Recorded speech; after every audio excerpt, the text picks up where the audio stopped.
remember the first time going flatting, cutting ties and becoming independent.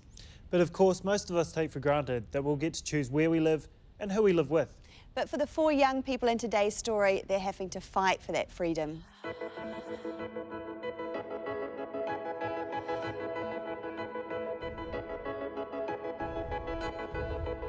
Daina, Travers, Susan and Richard are all adults, and it's time they went flatting.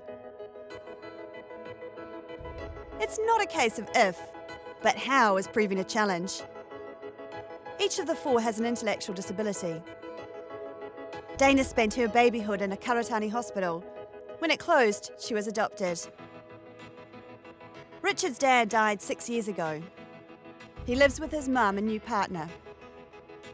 Travers is the second of 4 children in the Brown family, but he's the last one to move out.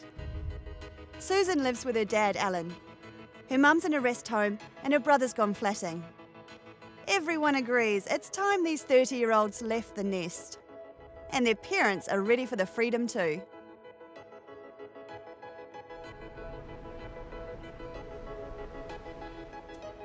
"32-year-old Travers Brown has lived with his parents, Colleen and Barry, all his life. How many tea bags do you want?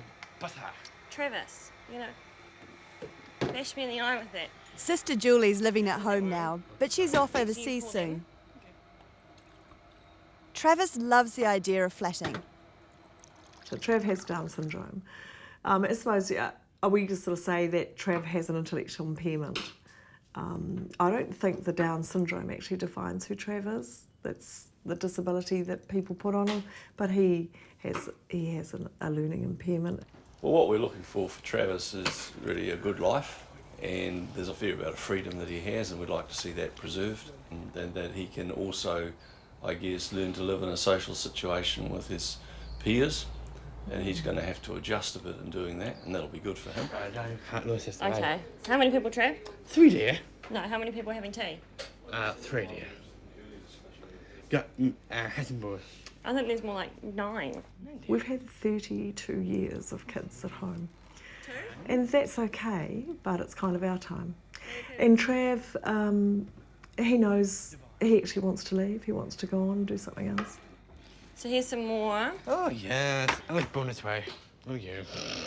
Barry and I wanted something different. We weren't prepared to hand him over to an organisation who would then determine where he went, who he lived with.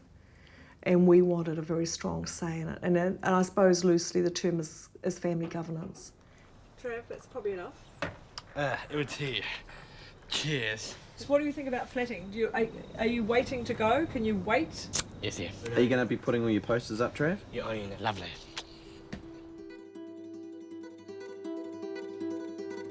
People with intellectual disabilities don't have the same options for flatting.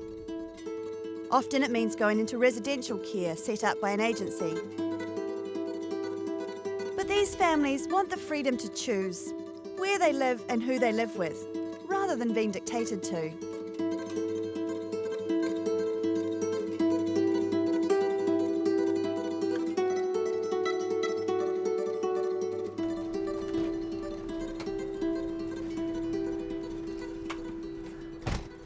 I think family governance is about the family being involved and having a really strong say about with that person about where they live and who they live with.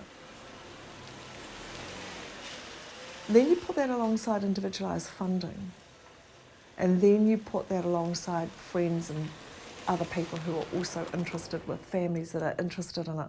And I think you get quite an exciting package. And it really does put the person at the centre, all these 4 young people at the centre of endeavours. I've been involved with this for 3 years now, my husband and I, 3 years or so. And the other group of parents are relative newcomers, and they're so gutsy.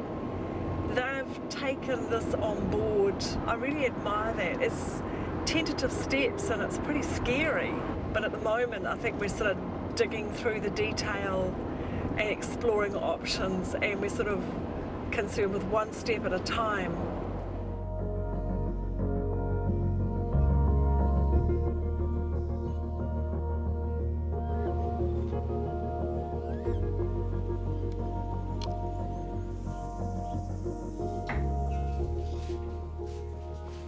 Susan Godsill is 34 and lives with her father Alan, who's nearly 70.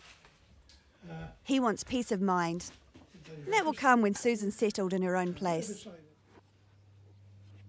She was born autistic, and it's just how an autistic, or her way of autistics works, you know what I mean? Her mind works that. She was about 8 or 9 before she could talk. I'll go and get the 6 there, see right here. Susan was raised mainly by her grandmother. Her mother had ongoing bouts of mental illness. When her grandmother died 6 years ago, Susan moved home with her father.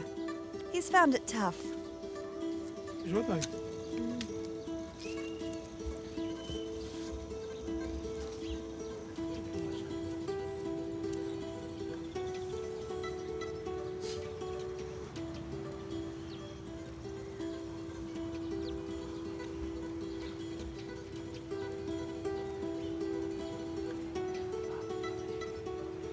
Moving into a flat with 3 other people that she knows, I think it'll bring responsibilities out for her, like she'll have to do this, she's going to have to pull weight, you know, between the other 3, and they can learn off each other, as well as have a caregiver there that's, you know, be responsible for doing it all.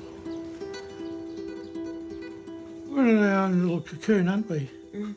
Just the 2 of us, and what I like, she has to like. What she likes, I have to like, you know what I mean? And if I don't like it, I've still got to do it for her, you know. And if she doesn't like what I'm doing, she's still got to do it, you know. But by going into a flat, she'll learn independence. I'll get independence. And we'll just move on the way we should be. You upset? What? A lot of being upset is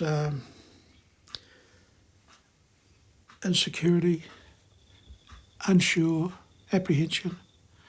It's something new to them, you know, they've never sort of had to do it. I suppose it's a feeling like, you remember when you left home for the first time? You really want to go to that flat, don't you? Stay with Daina, Richard, Travers.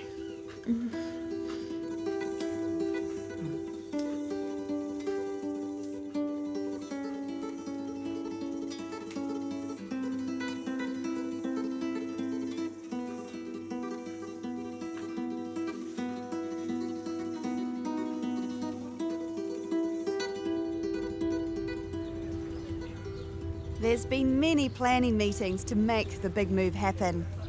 Today, the parents are seeking support from the Taikura Trust, an Auckland disability agency.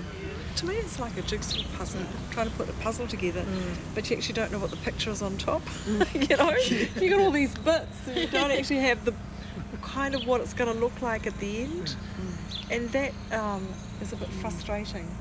Yeah. And it's, you know, you're sort of getting, someone's handing you another piece, and you think, oh, so where does that go, and what does that mean?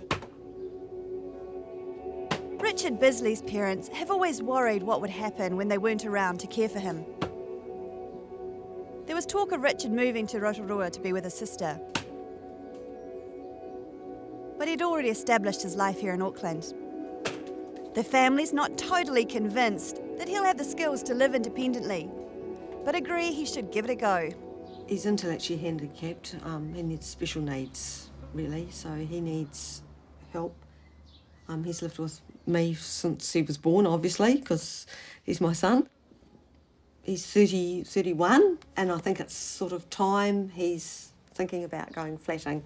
Well, he's brought it into the fore, really. He's the one who's instigated it and said that he'd like to do this. But you haven't done as many with me. Well, we're talking a lot about flatting so that we know, so he knows what's happening. But it's going to be pretty cool stuff, I think. Bit exciting for him and a wee bit scary for me, I think. We try a good be with all the friends. With all your friends? Yeah. Yes, that'll be good, won't it? No strangers. Hey, listen, you should come and learn to do this. Yeah. So, and what are you going to do now? Press that one. That's the one. Very good. So we've got to go through all this sorting out funding for them, whether they're what can be done, caregivers that we've decided that they all need to have caregivers to be there for helping to cook, helping at night time especially. I think there needs to be someone sleeping over with them. The families are forging a new path. They're pooling resources and funding. And they're working with agencies like the Taikura Trust, Housing New Zealand and WINS to get the outcome they want. It's complex, frustrating and slow for everyone involved.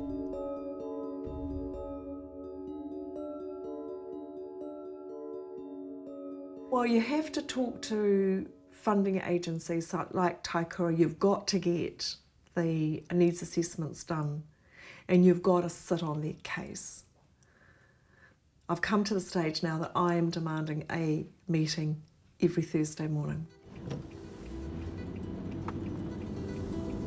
Well, it's both the start of a journey and the end of a journey to some degree. We've been trying to really put together a sort of a life plan for Trav, and there's been a lot of meetings over several years, and some of it really today is the bringing together of that. It's Thursday, another meeting. One of the big things is that, that leap of faith into the unknown when you're a trailblazer. There's a little bit of, okay, so we now have Service A and Service B that we didn't have before, but there's nothing to look at how things have gone well or what hasn't gone well. So they're kind of living that experience while they're experiencing it, but also others are watching on to hopefully learn. So I think that leap of faith is a big one. I think that when it's new, there is no blueprint, so we're having to take each step one at a time.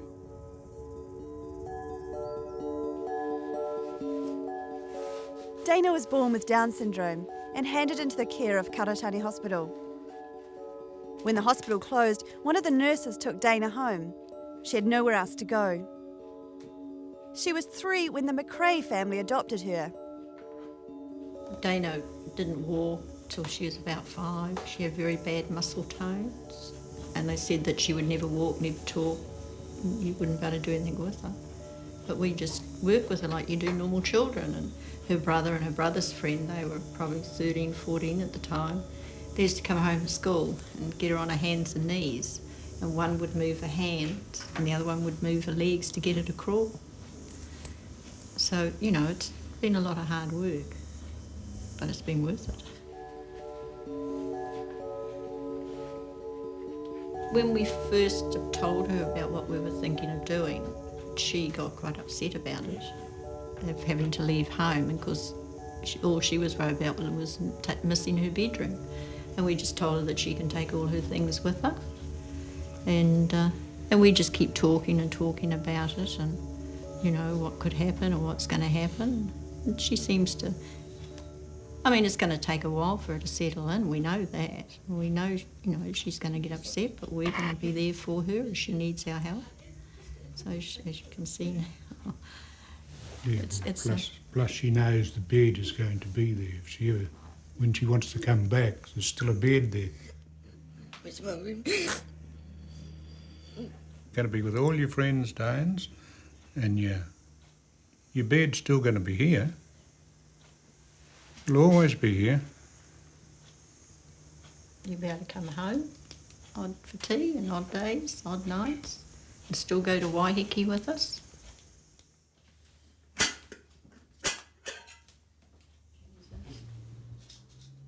The biggest problem with Daina is the stove, the height of the stove. Like with a fry pan, she's fine, but with a pot to lift the lid up, she can't see into the pot. But she can prepare veggies for tea, which she's done here. She's quite capable of doing all that. Turn it over.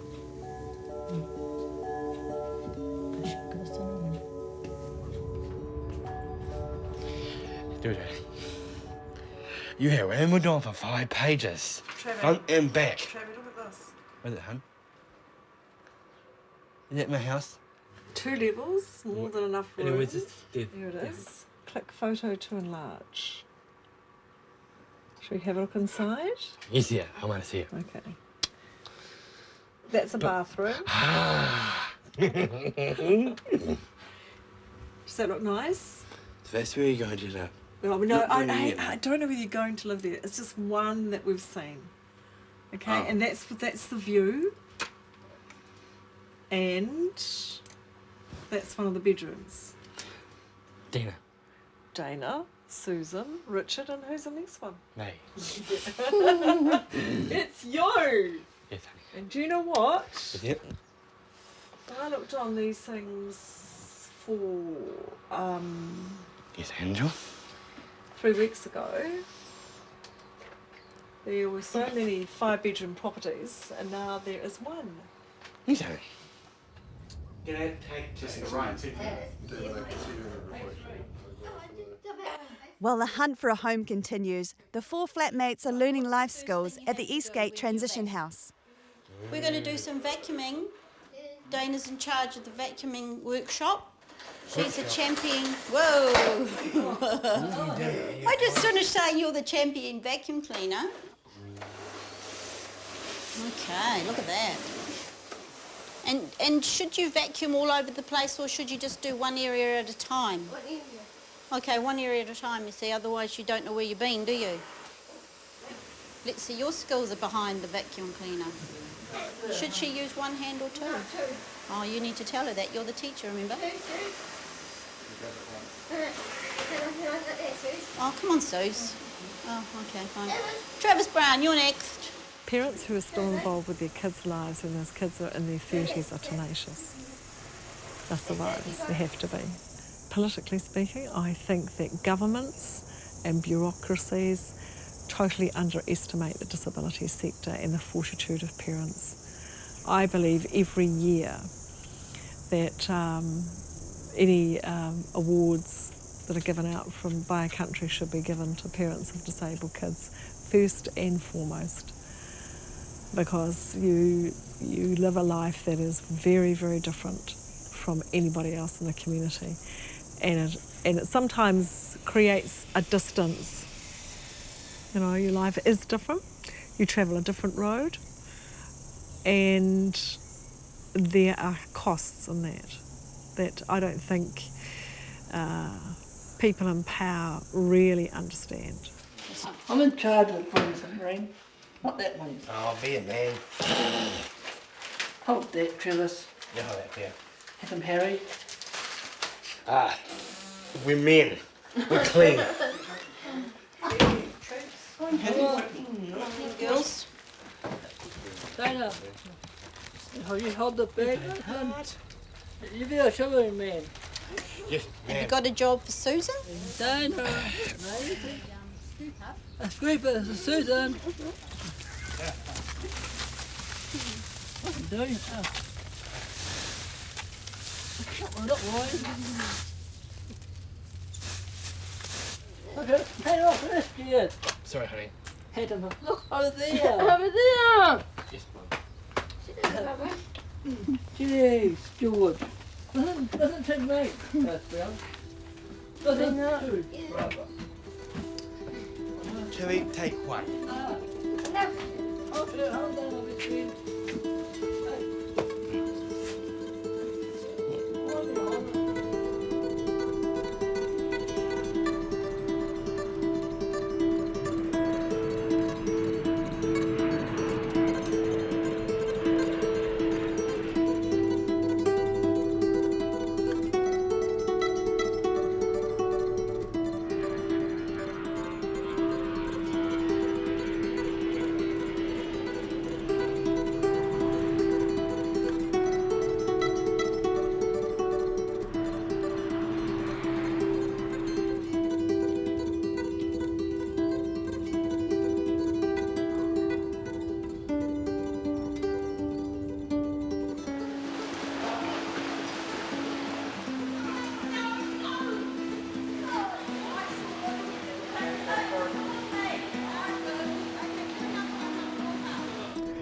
gosh. That's it. I'll be. Months have passed, but everyone's optimistic they'll be moving in together soon. Yeah. You got me, Susan. You got me, mate. I love it, mate.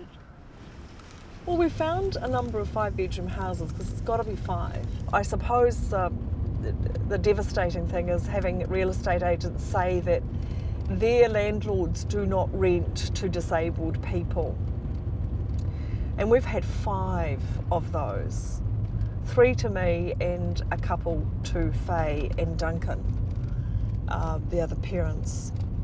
And I have to say, it is yet another rejection. You know, you kind of think that you're over it, but you're not. Not that one.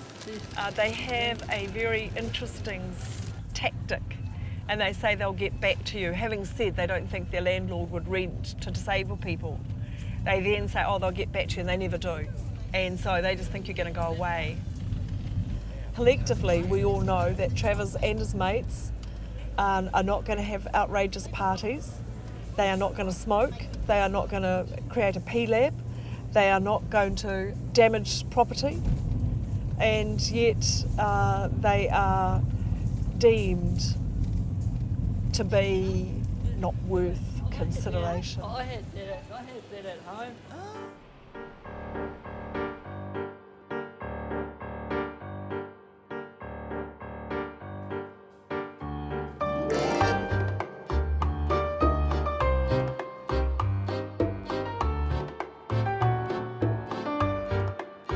Hi Sarah, I'm ringing about the property in Mellons Bay and just wanting to know, is it still for rent?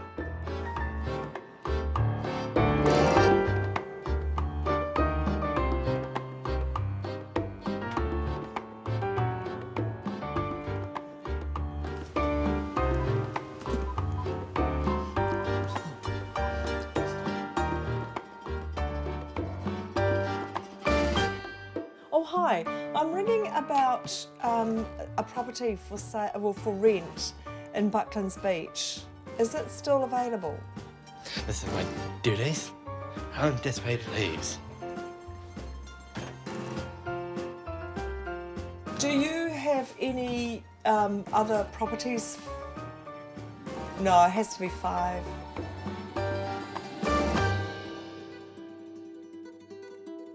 Finally, their luck turns. A landlord says he's happy to have the group as tenants. And this must be the house. Wow. Okay. You gonna go up? No, I'm totally going hard. Yep. Okay, you gonna go up? I'll go find my room. Gonna find your In room. my new bathroom. And your new bathroom. Mr. Bisley. Hey. You excited, guys? Yes. What do you think? Well, look at that. This be tried spacious. We're going to sneak up, we're going to have a look. You look after Daina, won't you, Travers? Oh, you're in Christchurch, Well practiced. Hey, I thought we were right. Nothing quiet. I picked it. You picked this room. You downstairs, mate. Oh, yeah, bro. Perfect for you. Your room. Okay, on. And in here, it's going to be my dividends. Oh, it's pretty good. Yeah, I think it'll suit the kids. Looks so hot. Yeah, cool. It's got a nice feel to it. Yeah, no. So is it a triumphant moment or a It's very much a triumphant moment. It was kind of yee-haw yesterday. Who's the boss? What will you do with all the spare time you guys need? What spare time? I think it's called me time. Marvellous. I get down to the Chathams, I'll have a life. I go and do the little things I want to do, and if I want to go and see my nieces and nephews or do a quick trip to Oz or something, that'd be marvellous. And we've got a wee way to go yet, just getting all the other things in place. But to have something like this, which all the kids obviously love. Richard said it was shit hot, and Trav said it was posh, and come on, you know, that sort of sums it up.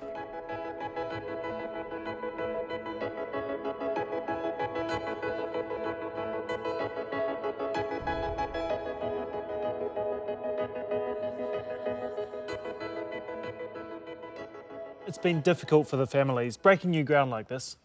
Yeah, it has, but the good folks at Furniture City have helped out by offering some heavily discounted furniture for the new flat. Keep an eye out for part 2. We'll be checking in to see how the flat's going, and we're hoping for an invite to the housewarming as well.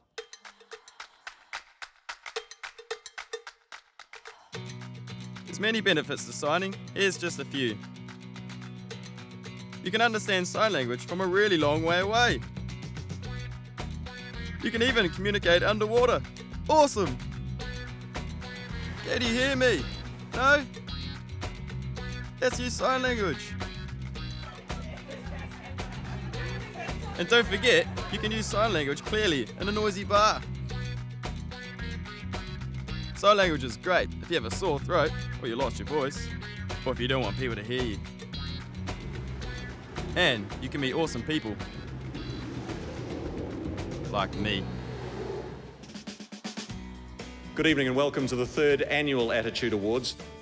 Once again, we're ready to celebrate the achievements and potential of thousands of Kiwis who live with a disability. It is about being positive, so thank you to everyone. Thanks. Think about who deserves recognition in your community. We want to show New Zealanders what people with disabilities are capable of. Wow. Nominations for this year's awards are only open for one more week. Check out our website, attitudepictures.com, for information on the 7 categories. On behalf of us all, thank you very much.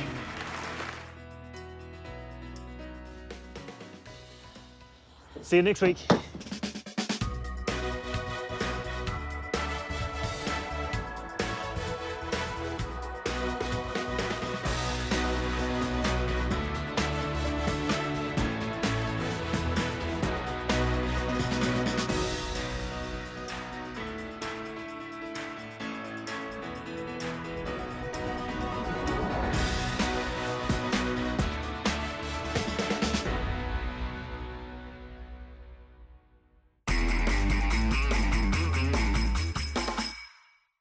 Attitude was made with funding from New Zealand On Air.